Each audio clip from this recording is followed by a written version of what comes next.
much. So this is in continuation of our weekly series, webinar series, the FM Launch Hour. It's my pleasure to come again to you today to have another interesting topic. Just to give us something to chew on as we run through our week and as we make efforts to improve in our work and our careers. My name is 𝗙𝗿𝗶𝗹𝗶𝗍𝗍, and I'm the regular host on this program, this series of webinars. And I've been doing this now for over a year, every week.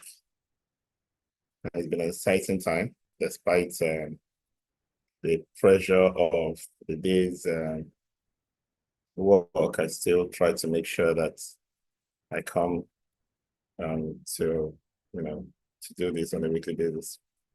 I must thank my team at Max-Migold, 𝗙𝗲់𝗱𝗶𝗶𝗍𝗍 for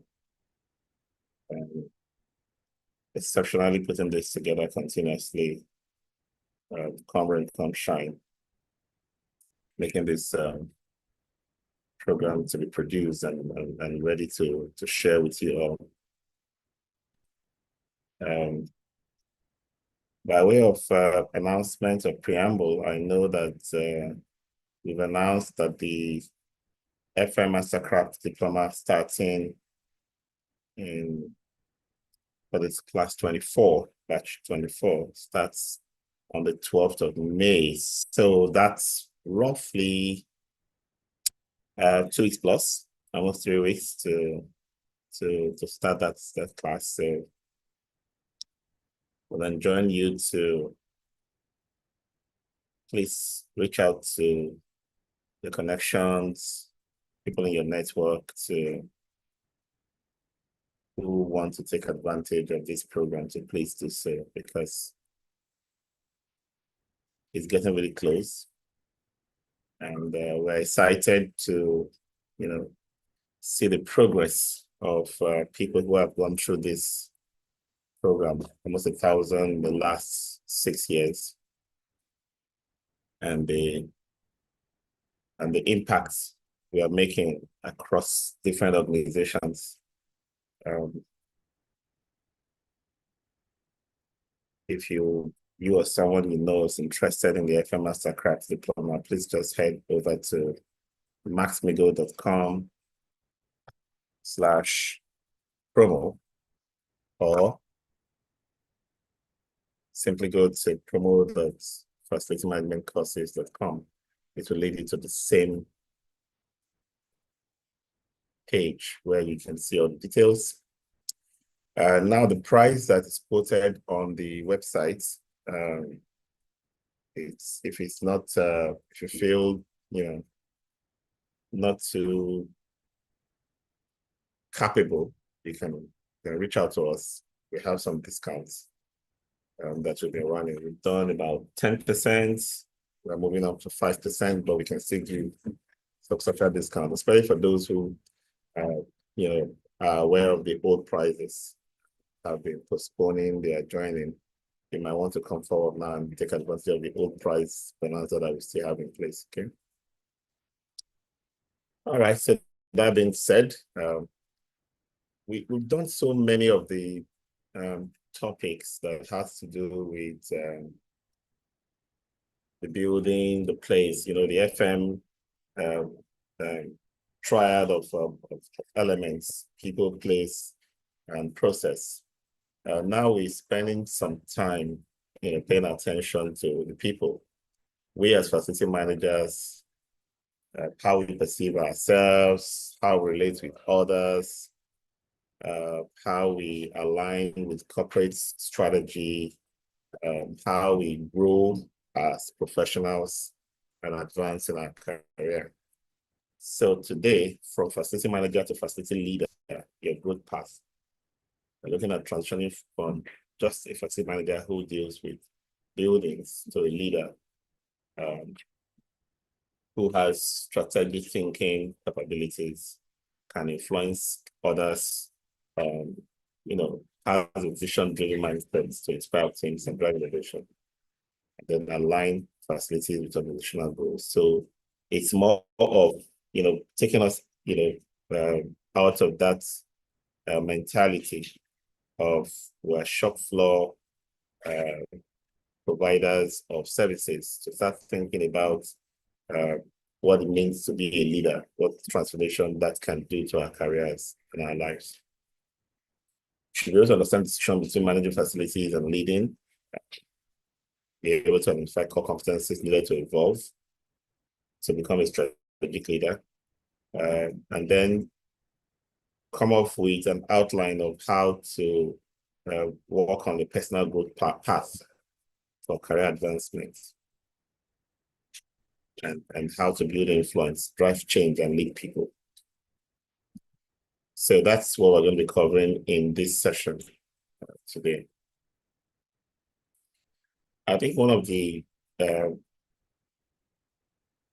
key reasons we are brought in to manage facilities is because there are day-to-day operational tasks that need to be performed, and somebody has to pay attention to all those little quirks that leads to distractions, disturbances, disruptions, breakdowns that somebody has to prevent or tackle when they do happen. So that operational mindset is what informs our employers and even many people who go into facility management. They're basically just going to take care of maintenance, service delivery, day-to-day tasks. But if you do come into the system and you not take on a professional approach, take on the training, and you now try to advance in your career, you start thinking about how to do those operational tasks subject to a clear, full, detailed understanding of the strategic direction of the organization, which means the organization's strategic direction leads to FM strategic plans before you can have operational matters handled. They now have an anchor on strategy. So all the things we do at the shop floor, budgeting, team scheduling, supervision, and the rest, should be subordinated to an understanding of corporate strategy and a strategic plan created by the FM team to deal shop floor activities in a way that is alignment with corporate strategy. So we are not saying, no, don't do the day-to-day paying attention to details, supervising your cleaner, doing inspections and the rest. No, we're saying that you have to have a broad view of where the organization is going in terms of what kind of corporate standards, what kind of corporate objectives it needs to accomplish, so that the way you plan your installations, what to deploy, your operations, your maintenance will give support. That's why we call facility managers the strategic enablers of the core business. You cannot be a strategic enabler of your core business if you don't understand the organization's strategy. So when you understand it, you now start coming back to say, what can facilities do to help the organization achieve these strategic objectives? Okay. So innovation comes in, sustainability, continuous improvement, a strong network with your stakeholders, because the organization itself is at a level way above you, right? And there are people who are departmental leaders, right? They all have to craft strategies that help them contribute to the top. So if you as an FM, being one of those leaders at this second level, is looking at what the organization is trying to achieve, don't forget that each of those other departments or business units are going to do all the things that will help the organization achieve, right? So you cannot be isolated from what the departments are doing. In fact, it is through them you contribute to the core mission of the organization. So that means you have to be the friend of everybody. You have to be the one that is very resourceful, able to engage, able to extract requirements from them, able to provide solutions to them, able to create plans that aligns with their long-term visions and ambition. Okay. So if you have advanced to this level where you understand the organization to that extent, you have a full coverage, you know where we are going as a business. Of course, you can't go alone, right? You cannot do it alone. So instead of telling a cleaner, go and clean that room, right? You tell the cleaner the reason why he's cleaning that room. The engineering team who sits there are doing that and that and that for the organization. And they need this kind of environment, conducive, clean, healthy, for them to be able to deliver those results. So if you are able to pull in that vision sharing capability where you can talk to people in your team, and this is not just your in-house team. Many of us work with a lot of vendors who send us workers to come and do things on our site, and we tend to keep them away from what we are trying to do. So if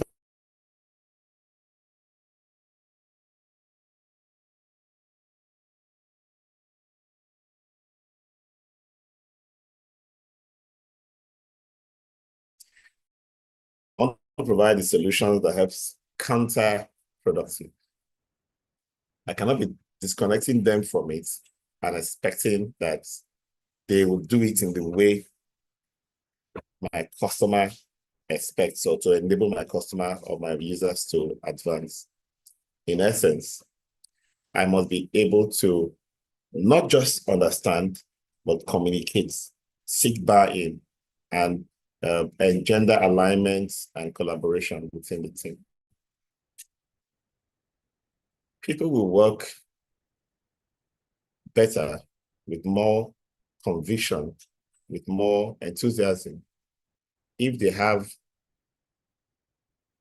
the reason, superior reason, higher level consideration compared to just going to do the mundane task. If they can't see how that task adds value or fits into a puzzle, they can do it anyhow. And one way to look at this is, think of everybody as working in a system. If a system, which is a network, if there is awareness of what everybody, because first of all, we'll have a picture of what needs to be produced, like a picture, right? What needs to be produced. Then each person is a piece in that puzzle. If I don't have the big picture, I'll question myself anyway. But if I understand what the big picture is, I'll position myself in such a way that it will be close to, if not perfectly aligned to where I should be on that picture. And I will know where the other, my other colleagues and friends should be as well. So we can guide each other because we know what the big picture is. So that's the whole idea. All of this innovation and creativity, sustainability, reliability, whatever we say is our focus in our operational delivery, should be anchored on that mutual understanding of how each person contributes and adds value at a very high level, not just at the bottom or at the shop floor. So that's the whole idea of strategy thinking. I'm looking ahead because I understand where the organization is going. I'm making my own plans to go and be ahead of the curve to help smoothing things. And I'm making sure my organization team members are fully aligned and they are also pulling their weights. Okay.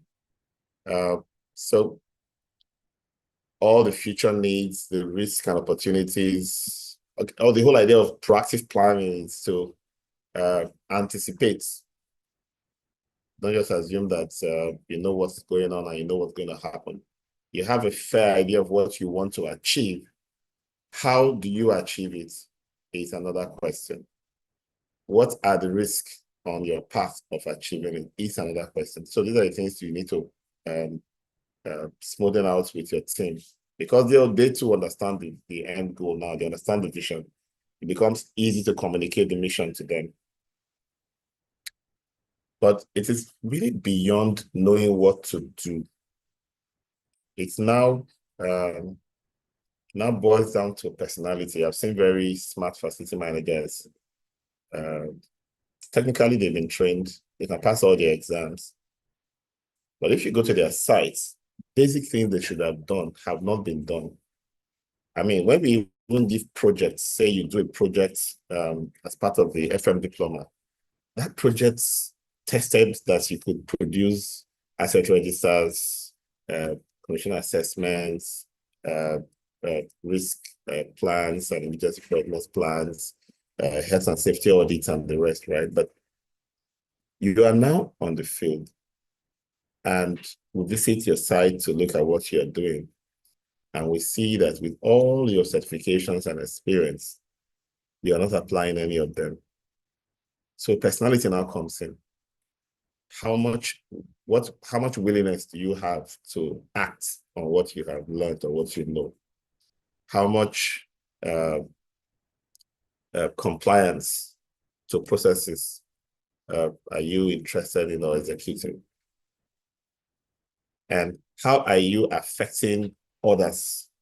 Because a little non-compliance, omission or commission of an error leads to ripple effect when others now copy it and then they also start behaving that way. Okay, but let me stay in this, consider that, oh, we're doing everything correctly. You can also be an islander, the one-man, perfect squad. Everyone else around you form part of your system or circle. The process for delivering on the services is jointly delivered by everyone in the team. Multiple teams provide a simplified, unified experience to your customer. Now, that customer sees the FM as one: security or cleaning or maintenance or operations, so whatever it is, supplies, drinking water, electricity, providing internet and the rest. It's a single experience for that person. This facility is very good. We work well, we enjoy what we're doing and so on, versus this facility, there's too many hiccups and bottlenecks. Things always break down and sometimes we don't have this and that utility. So that's the kind of experience they get. You either decide that they will get a positive experience or a negative experience, but that experience is created by a team. So one person having or practicing good practices, doing well, cannot provide that experience. So if you've decided to be the good guy who executes, who documents, who implements, who interacts, who communicates openly and follows all the processes, there has to be a way to also share that, transfer that ability to others in the team. Okay, so being able to communicate, collaborate, and build trust will easily lead to good habits or good examples being copied by others.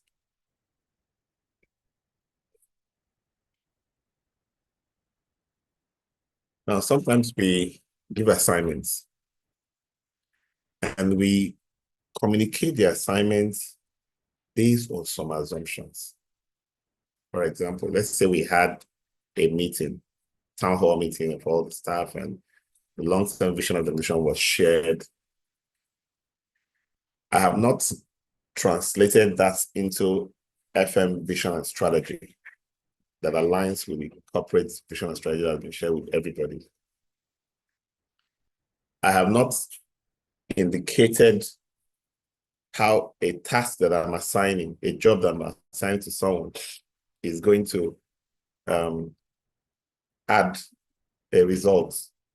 A result that's being tracked is going to add solution or add value to corporate strategy. I give the person task to go and perform. The person performs the task just as, he or she feels like. There's no guiding effects or force around that person to say, this task is aimed at something, so that you can pay attention to know before you even report I'm done whether I've achieved the reason for that assignment. So we need to now look at the people we work with and adapt our communication styles. Some people will pick it up with very few words from you. They will move on and act in ways that brings results. Some will hear from you and they will still act shabbily or do it half and half or not do it exactly what they had, unless it is especially written down. That's when they would feel obliged or compelled, if you ask me, to act with precision if they don't create excuses to also bypass certain things or certain quality. So we must have understanding of the personalities. So call that the maturity levels of everybody in the team that you work with. And don't assume that if there are 5 people in one team, all 5 of them have the same maturity level. No, you'll see different maturity level based on your experience with them and the way they have responded to tasks in the past. So you need to be more open to listening to each person and then adapting the way you communicate to ensure that everybody gets the message the way they get messages best. Okay, so so instead of shouting and trying to impose or trying to use aggressive tactics, which works, for a while, right? While you are there, things can happen sharp. People just sit up but when you're not there, when you're not shouting, what happens? Nobody's doing anything, then you're stuck again. So it's important to have a trust relationship built over time. I build trust relationships. I like to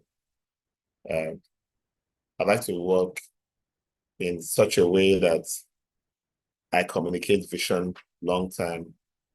I see risk well in advance. I pop it in to say, prevent this, do that. I always, have that focus. And when I check maturity levels of different people, there are some that I have to say, do this like a carrot and stick approach and get this, or if you don't do this, this penalty will follow. Whereas I don't apply that to everybody. So you have to apply what we call situational leadership in responding to different maturity levels of individuals. But bottom line over time is let people that work for you feel that you're committed to them and that you also demand commitment and loyalty from them.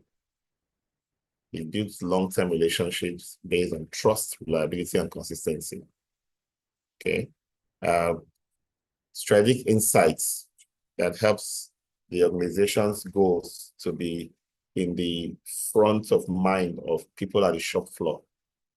The client needs is understood and your solutions tend to be customized more because you're all thinking together. Okay. And there's that sense of partnership that comes from this alignment of thoughts. I've talked so far about how you can influence and lead those you are working with. But you see, some of our biggest challenges in this industry is not really about those we are working with, it's more of those we are working for.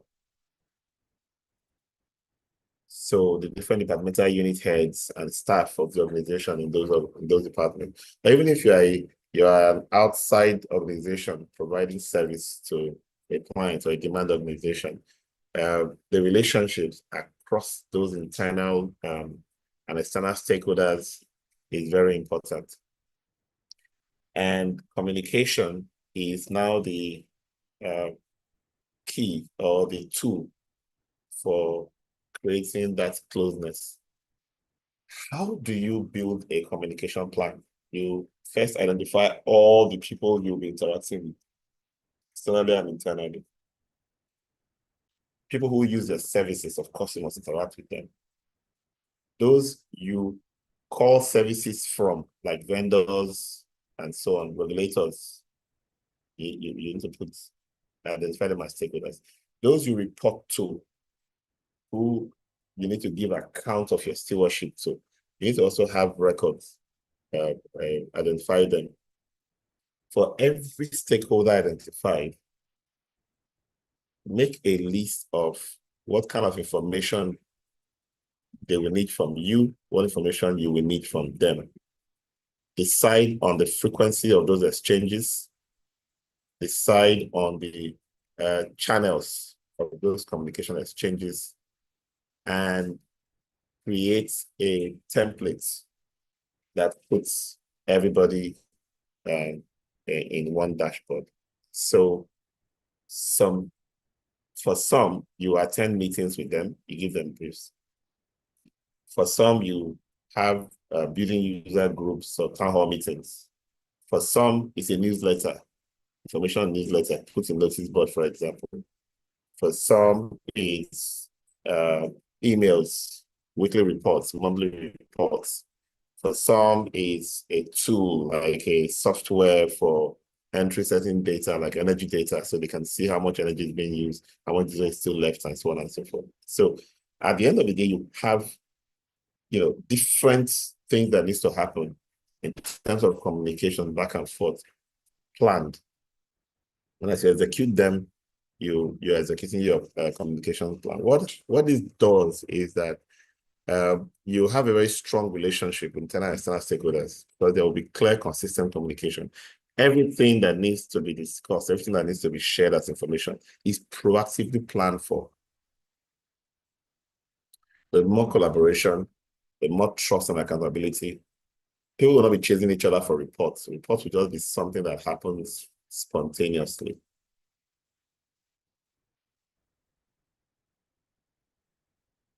Okay, so we talked about how to deal with your staff, vendors, talked about how to deal with the stakeholders you serve, internal and external stakeholders. Let's talk about how you can grow. If you stay stuck in one position for too many years, you lose respect. You should always aspire to grow. You should always aspire to, not just in terms of how much you earn, but you should always aspire to get more intellectually qualified, professionally qualified, socially connected. You need to influence more people as you gain more experience. You need to provide results that meets more and more higher strategic goals, achievement, or accomplishments. So where do you start from? I would always advise, have a position in mind where you want to be in the next 5 years, for example. Someone like me, I did 10-year plans.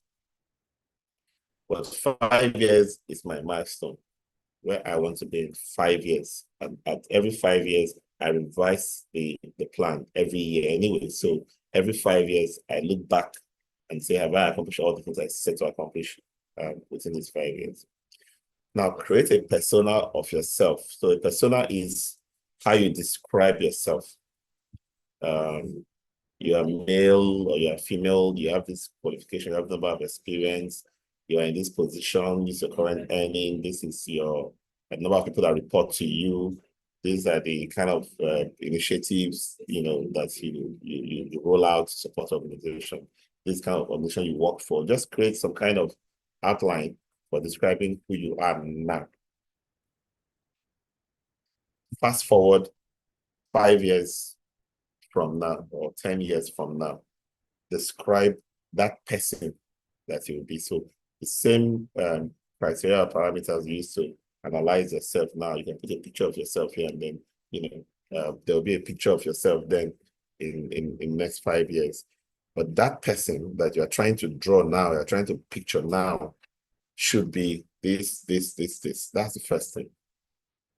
So those are the goals. You've created the goals. And those goals are based on a gap analysis between your current status, professional status, and your 5 years or 10 years plan. Now, there will be skill gaps, right? So if you have a boss or a mentor in the industry who is in that position that you hope to be, because I did this all my career.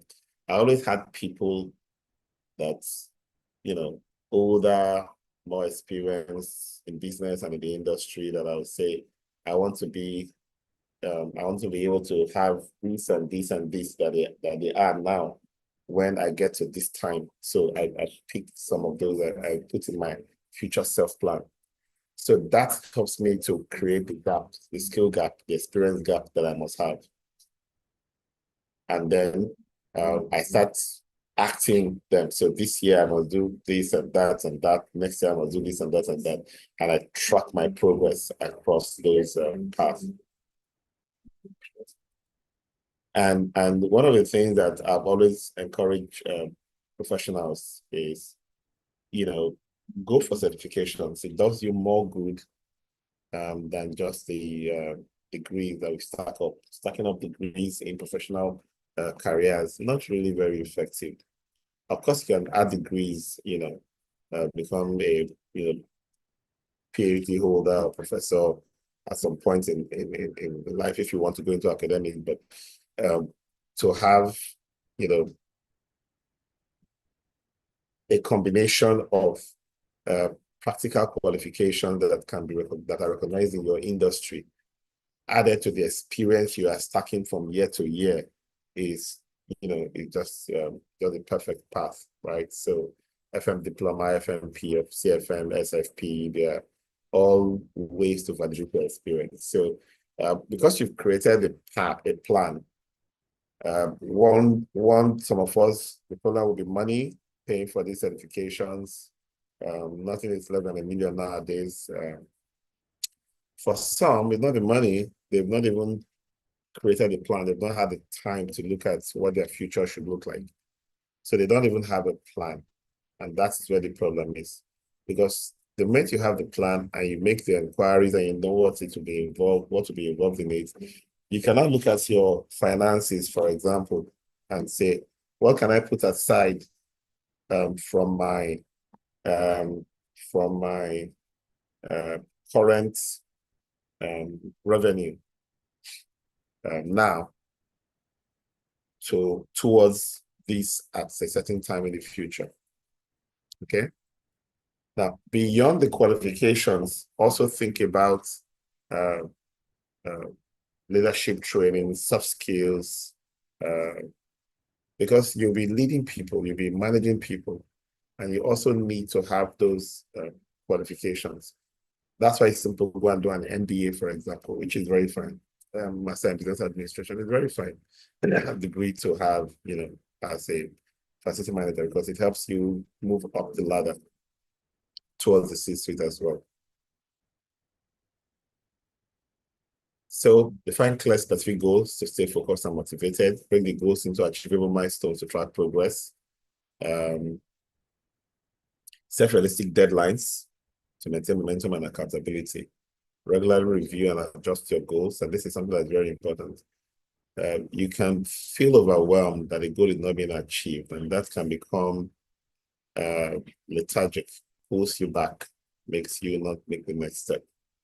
Celebrate small wins. Okay, you take an analyzing course, you did a LinkedIn course, celebrate it. Always take that opportunity to tell yourself you've done well and you're making progress. In our industry, as with every other profession, change is happening every day.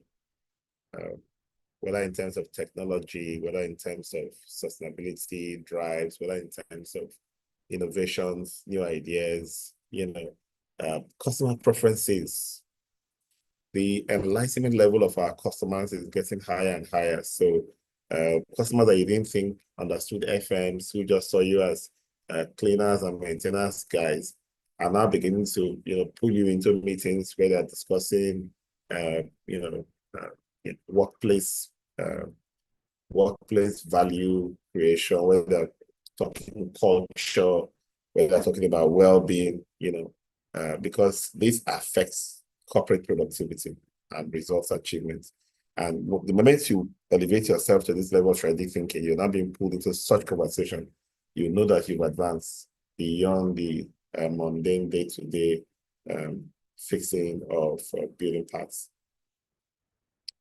And one area that you can easily research and add values in the area of technology and software to make things better and faster. At the end of the day, your focus should be on ensuring that there's alignment between corporate strategy and what the FM strategy is doing. You're trying to help achieve corporate strategy. We spend money as property managers. Many times, it is not too obvious how the money you spend on, say, diesel, water, drinking water, repairing a broken window, or installing brand new air conditioning to replace the one that affects the corporate strategy. Okay, and that's a challenge for FM, being able to reinterpret the why we do the things we do on a day-to-day basis. Add a layer of strategic thinking to define why you're doing it. Take, for example, let me just pick cleaning.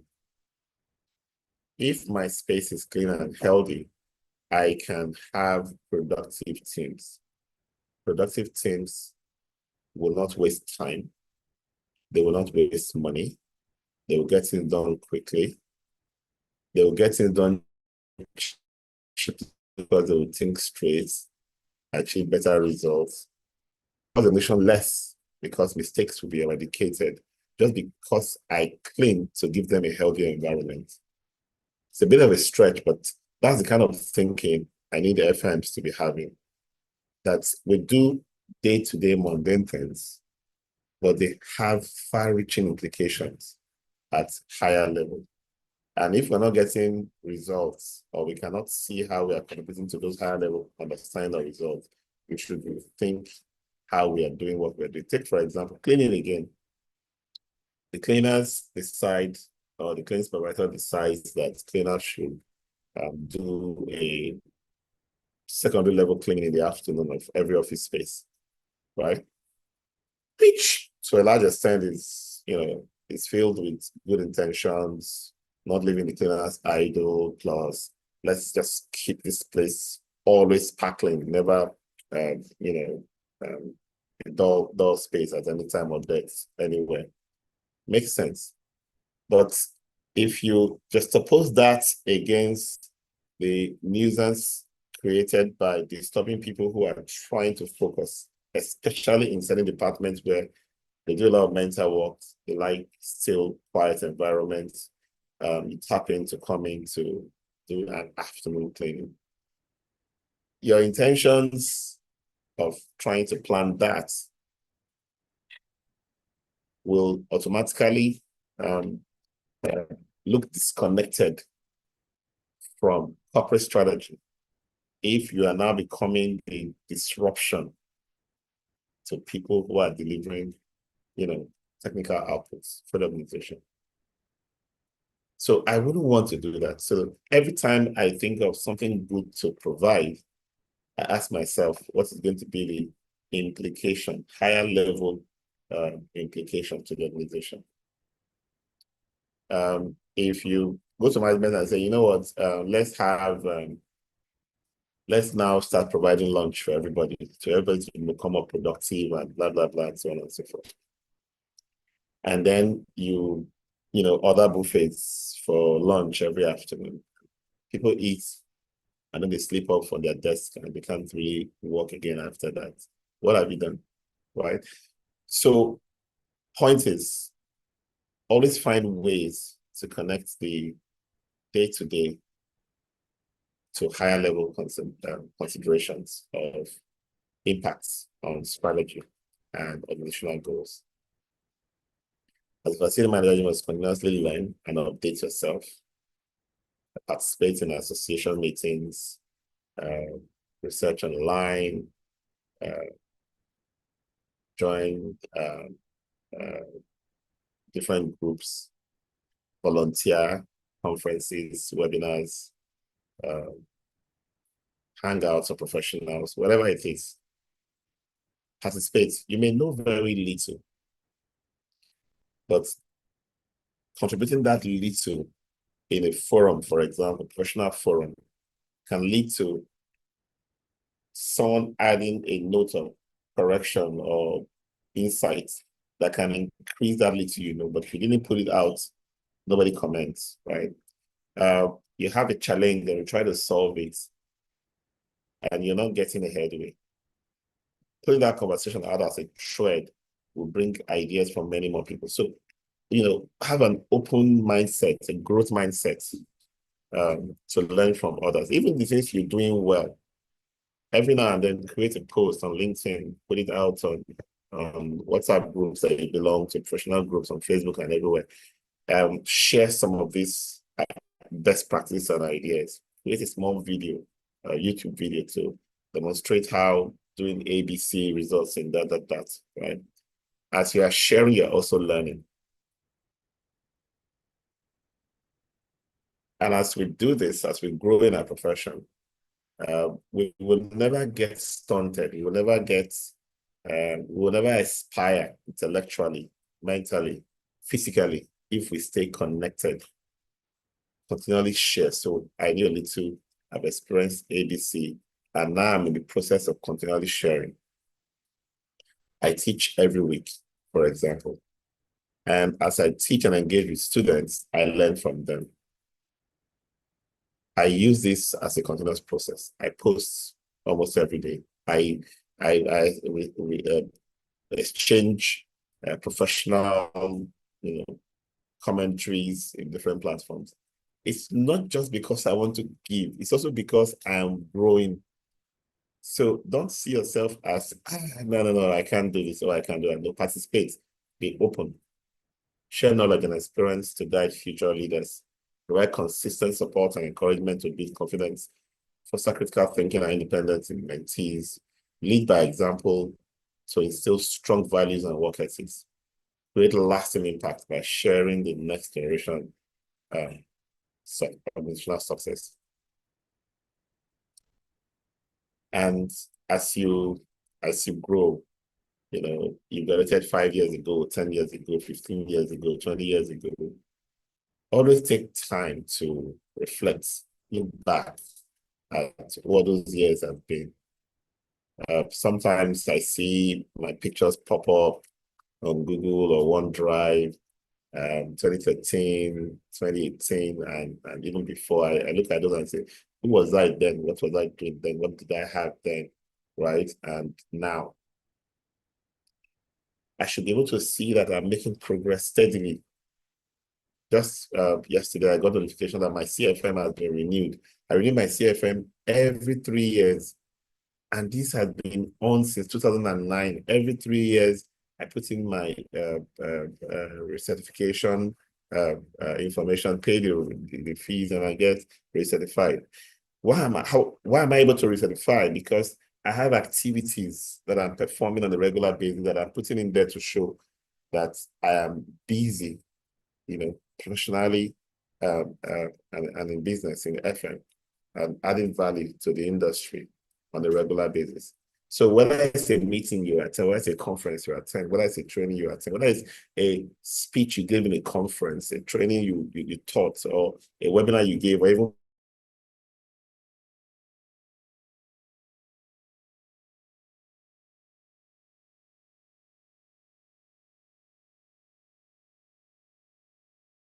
mentoring you did to somebody, they all professional certifying bodies.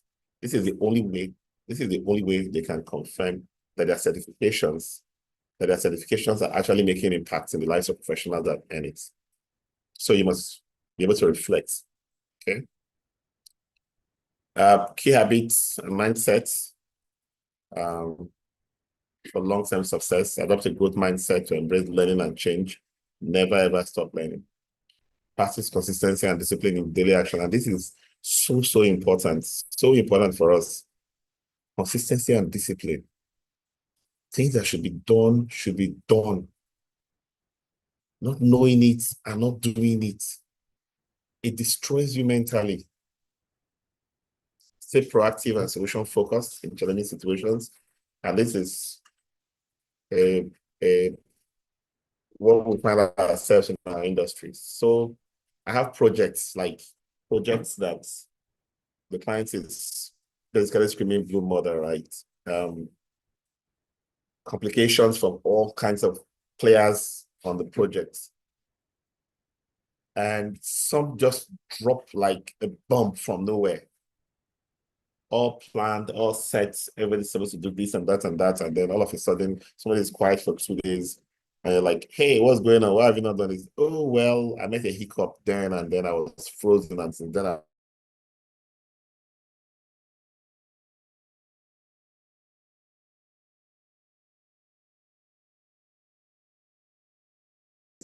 right? So first being proactive, play the risk game. What if, right? And then now start trying to say, okay, since I have my main plans, if something goes wrong, how will I deal with it? And when something actually goes wrong, don't act out of panic or be erratic. Stay focused. Prioritize self-care and resilience to maintain long-term performance. It's important to be available for when the opportunities come. Challenges will want to knock you out, right? But you need to be resilient. And to do that, you need to practice self-care. I've been talking about mentally building intellectual capacity and growing, but you also need to think about your body, your physical body, fitness, right nutrition, exercise, the things that will keep you in a proper frame of mind and body. And then set clear goals, revisit them regularly to stay aligned and motivated. From operations to strategy, I've highlighted it a lot. Inspire others, champion continuous improvements, align leadership actions with long-term vision and goals, lead people with influence, and shape culture. Those are all we'll be talking about in today's moving from a facility manager to becoming a leader. And that's our session for today's lunch hour.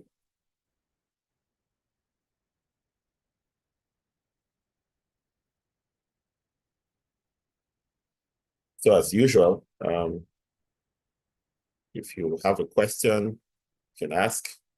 If you want to put it out in the training group, we use the training group for the WhatsApp group, Max-Migold training WhatsApp group for these conversations. If you have questions, please ask there. I'll also answer them. And if you have a question and you're on YouTube, Facebook, LinkedIn, you can drop a question there as well. Start a conversation thread around any of my sessions. The WhatsApp chats to join the Max-Migold facility management training group, the group link, WhatsApp group has just been dropped there. And please visit our website, maxmigold.com/promo. That's the website for the FM Mastercraft Diploma starting on the 12th of May. Invite your friends and colleagues to be parts of of the FM Mastercard diploma. If you have taken the class before and you have people who have not, you want to work with greater harmony in your workplace, encourage them. Encourage them. We give concessions and in terms of pricing and flexibility of payments when we have alumni who are recommending people. So that's something we can always accommodate. Okay. All right, so that's all for today. Look forward to another session again with you next week, Thursday. Have a good rest of the week. Bye-bye.